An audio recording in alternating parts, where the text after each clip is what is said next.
Hi everyone, it's Travis, the Pagan Scholar. This is a tag video in response to Arwen at Tarot by Arwen.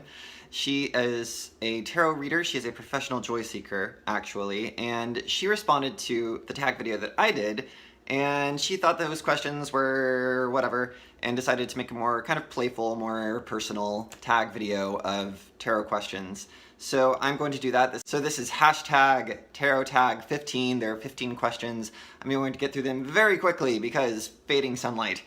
All right. So the very first question is, what is your current favorite deck? Right now, I'm working with the Line Strider Tarot. It is a phenomenal deck. It's got a delicacy to it that I really appreciate. The watercolors and then the strong lines. Usually it's one or the other. This one has both. I love the use of negative space in the deck as well, the absence. Usually I'm not very picky about borders on cards, but I appreciate the fact that this doesn't have a border to it. They're just so clean. They're a relief. They are a pleasant relief from the very busy tarot decks that try really hard but don't always quite make it. Question 2 is, what tarot card do you think stands for who you are right now? And then the next question is, what tarot card do you think stands for who you want to be? So in my readings recently, I've been getting a lot of Seven of Cups, which I'm taking to interpret as sort of like being distracted by potential, being kind of overwhelmed or being, yeah, overwhelmed is a really good word, with all of these different things vying for my attention. Because I am overwhelmed intellectually and I am distracted very often. I find it difficult to focus sometimes. That's one of my mental hang-ups, and that's where I'm at. The card that I would like to be, the next question is the Nine of Pentacles. That woman has her shit together. She is composed. She's done, she's won, and that's really what I would love to be. A lot of people are throwing out court cards for this question. Okay, that's cool, but I'm gonna roll with the Nine of Pentacles. Question 4 is, what does the universe want you to know right now? This requires me to draw a card, so we're going to go with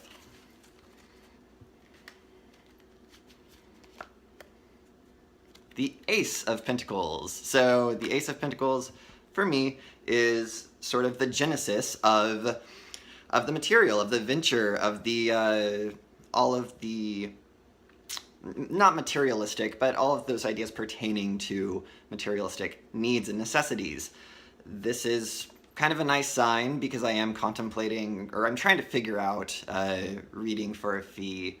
So this is kind of a neat card for me to have drawn. In the Line Strider Tarot, it's a bunny, and I think that also speaks to the physical, the body. Bunnies symbolize sex. It was Ostara just a couple of days ago, so timely. All right, universe, I'll think about this.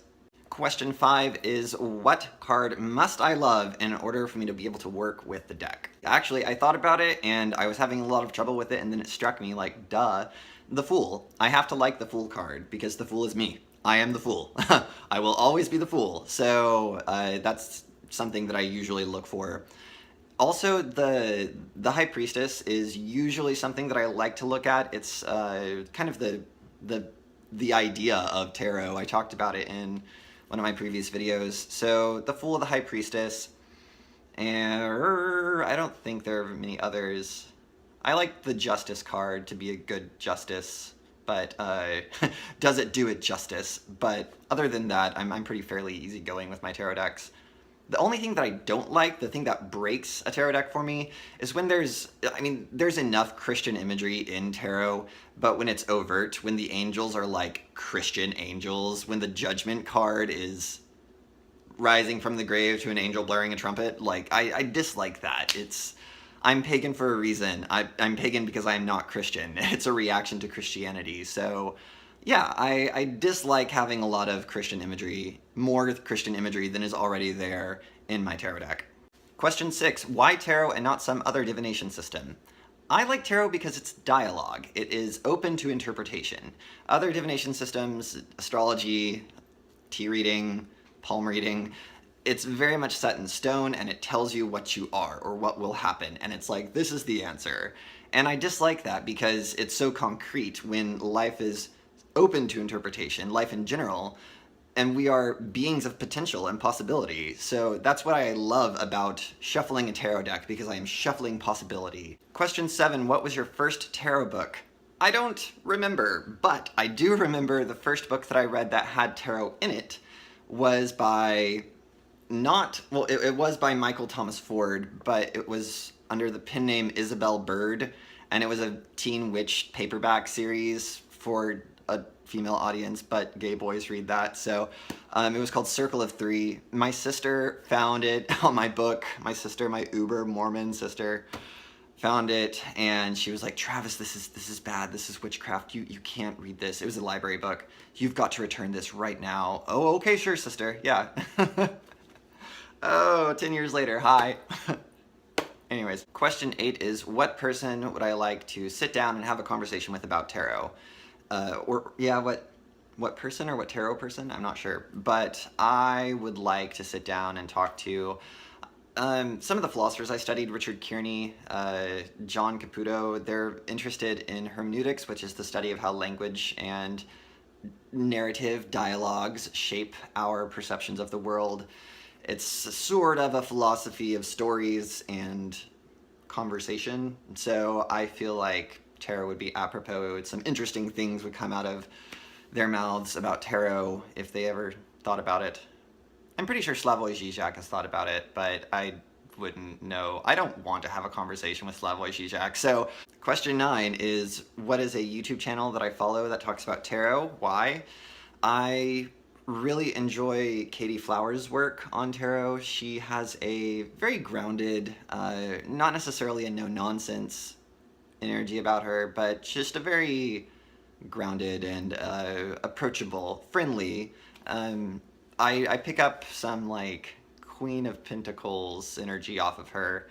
Just very welcoming, but also like, we're here to learn, so, but very friendly, very warm, very welcoming. So Katie Flowers, linking her in the description below. Question 10 is, how many tarot decks do I have? I have 8 and a half. And a half, because the next question is, do you mix oracles with your tarot readings? I don't, but I do have an oracle deck, but it's called the tarot. So this is the Demon Tarot. I got this as a Yule present. I don't use this. It was kind of a campy gift. I mean, I loved it. I thought it was great, but it was more of novelty than anything else, and it's just kind of been on my bookshelf for 2 years, so I don't use oracle decks. Usually I think they're way too specific to the creator who made them and not for me. I can't really identify with others' visions very well. You could say the same thing about themed tarot decks, but tarot sort of necessitates a communal interpretation, whereas oracle decks are totally personal gnosis of the person who made the deck, and usually I find that very unapproachable. So don't use oracle, don't mix it. So question 12 is, have I ever created my own tarot deck or tarot cards? I have played around on Photoshop with these images, just kind of in my spare time at work when there's nothing else to do. I was approached by a friend to make a queered tarot deck, something a little bit more LGBTQ friendly. We talked about it, but it never really came to fruition, so maybe that's still on the table, who knows. But yeah, so the answer is not really. I've just played around. Question 13 is, do I read for myself? I primarily read for myself. I have read for a few friends. The thing is, I don't really know how to read for other people. Like, I know how to read tarot cards, I know how to read them for other people, but in the professional sense, I've never had it done professionally, like ordering it online. So I don't really know what constitutes reading for another person other than just what I do for my friends. So no, I read for myself. Question 14 is, what is my favorite question to be asked when I'm reading for another person? Again, I don't read very often for other people, but when I do, I prefer questions that are open to interpretation. I prefer questions that are about possibility and chance. Questions that say, what is another way of looking at this situation? As opposed to, how do I do something, or well, how is okay as well. But and some why questions. I don't like why did my lover leave me, but I do like why am I feeling this way. So I like questions about things going on in here and things going on in here. I don't like things going on outside of our control, or already written in stone, or things that have not yet been written. So I'm very focused on present questions and how we're feeling and what's going on inside. Question 15 is, what is the craziest thing that's ever happened to you during a tarot card reading? I'm pretty tame. I don't have a lot of crazy stories. However, one time we had some friends from out of town over back in the hippie house, and they brought this girl with them, really sweet girl. She was just out of a relationship, and anyways, my friends and I are magically inclined. We think the same things, and we busted out the tarot cards, and we were having a fun time. And then we look over, and she's like sobbing, like ugly crying, and we're like, what? And my friend was reading for her. I mean, like, I had done a reading for her, someone else had done a reading for her, he was doing another reading for her, and like it was just the same message every time, and it was unpleasant for her. Eventually my roommate, she like got up and got like the gigantic crystal that she's got and like put it in her lap, and she was like, I don't know you, but here. And my other friend was like, just hold it, just take it, it's a pagan thing. So it's not crazy, but don't mix tarot and booze, everybody. That can lead to ugly crying. So this has been the hashtag tarot tag 15 video for Arwen. I'm going to link the original channel in the description below. This is actually a contest. I should have said that at the beginning. However, yeah, there's some neat things that you could be put into a drawing for. So yeah, I hope you enjoyed this, everybody. And as always, merry meet, merry part, and merry meet again.